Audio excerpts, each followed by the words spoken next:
क्या और कैसा है बागेश्वर धाम, जानिए कैसे पुरोहिताई से चमत्कारी बाबा बन गए धीरेन्द्र शास्त्री।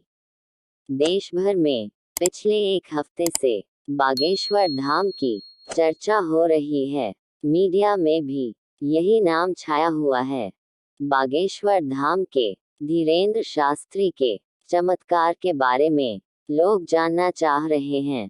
आज हम इसी पर बात करेंगे कि क्या और कैसा है बागेश्वर धाम, आखिर क्यों यहाँ के बाबा इतने पॉपुलर हुए हैं। छतरपुर से खजुराहो की ओर 4 लेन रास्ते पर करीब 15 किलोमीटर चलने पर ही बाएं हाथ पर एक रास्ता कटता है जो गधा गांव की ओर जाता है। रास्ते पर लगे बोर्ड और होर्डिंग्स से ही अंदाजा हो जाता है कि ये रास्ता आम नहीं है। चौराहे पर खड़े ई रिक्शा और टेम्पो 10 से 20 रुपये में बागेश्वर धाम सरकार तक ले जाने की आवाज लगाते हैं।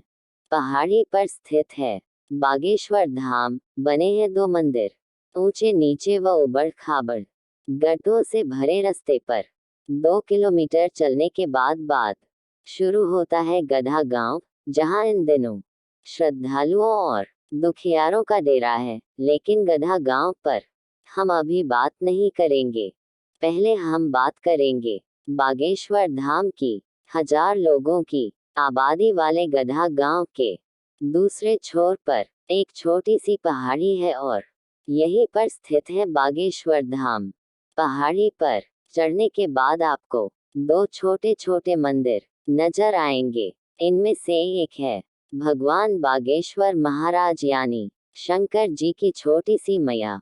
ये इतनी छोटी है कि शिवलिंग को स्पर्श करना हो तो झुककर भी एक आदमी मुश्किल से जा पाए। बागेश्वर धाम के नाम के पीछे की कहानी यहाँ के सेवादार दीपेंद्र बताते हैं कि ये चंदेल कालीन प्राचीन मंदिर है, पर इसे बागेश्वर क्यों कहते हैं, इसके बारे में उन्होंने बताया कि चूंकि इस पहाड़ के आसपास घना जंगल था जिसमें बाघ घूमते थे, इसलिए इसे बागेश्वर कहते थे, जो अब बागेश्वर बोला जाने लगा है।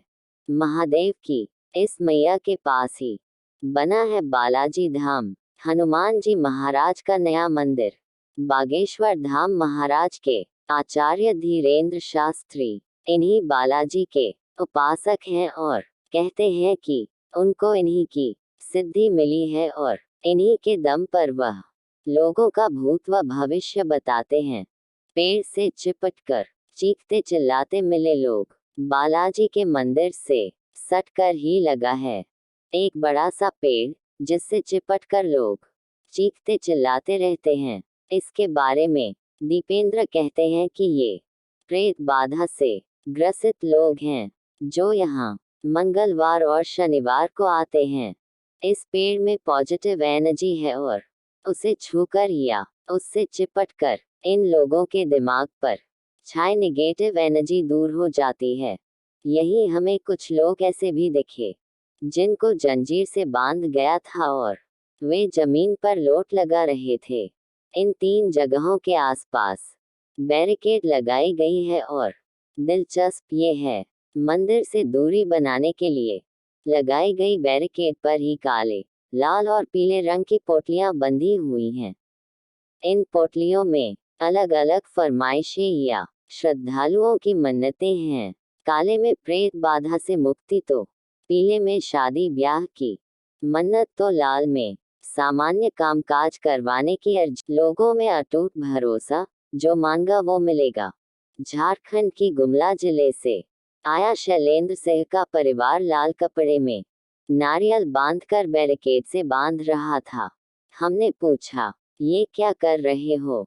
तो मुस्कुराते हुए कहा कि बालाजी महाराज के दरबार में अर्जी लगा रहे हैं, कुछ मांगा है। हमने पूछा किसने कहा ऐसा करने को, तो बताया कि सब कर रहे हैं तो हम भी कर रहे हैं। भरोसा है, जो मांगा वो मिलेगा।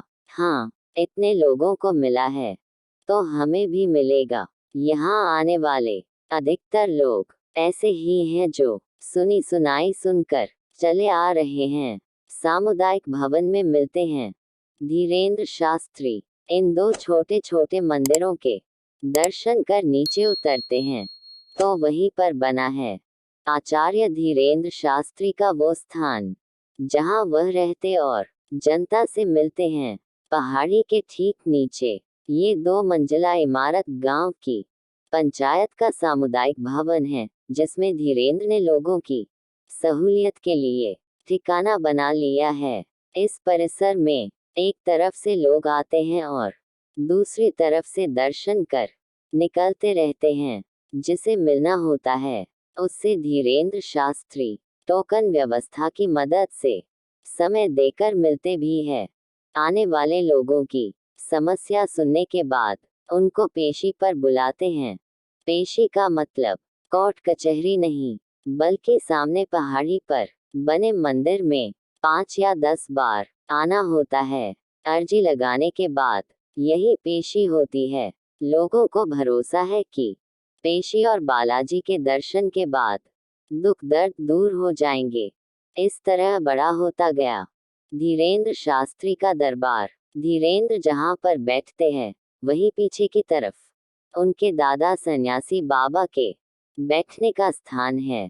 बेहद सामान्य तरीके से रहने वाले धीरेन्द्र शास्त्री कैसे बागेश्वर धाम सरकार के नाम से जाने जाने लगे, ये पूछने पर उनके मित्र रिंकी सिंह बताते हैं कि इनके परिवार में पुरोहिताई का काम होता था। इनके दादा भी यही काम करते थे, यानी कि पर्चा पर कुछ लिखकर भूत भविष्य बताने का काम। शुरुआती दिनों की छोटी मोटी पुरोहिताई के बाद धीरेन्द्र रामकथा करने लगे। आसपास के गांवों में कथा से जो मिलता था उसे रख लेते थे। इस बीच कुछ कथित सिद्धियों के चलते उनकी तरफ से बताई गई बातें सच होने लगी तो उनका दरबार बड़ा होता गया। कोरोना काल और यूट्यूब ने पूरे देश में किया पॉपुलर।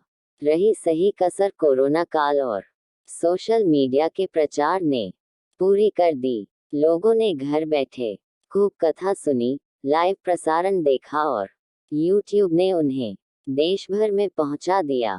बस फिर क्या था महाराज की ठेठ बुंदेली बोली, उनका लड़कपन, बोलचाल की अदा, अपने बालाजी पर अटूट भरोसे ने ही उनको पिछले 2 साल में ही भारी लोकप्रिय कर दिया। हर मंगलवार और शनिवार को गधा गांव में मेला लगता है। धीरेन्द्र शास्त्री की राम कथा की अगले 2 साल तक की भरपूर बुकिंग है। एक टीवी चैनल उनकी कथाओं का निर्बाध प्रसारण करता है। धीरेन्द्र मानते हैं कि वो जो करते हैं वह चमत्कार नहीं, बस हनुमान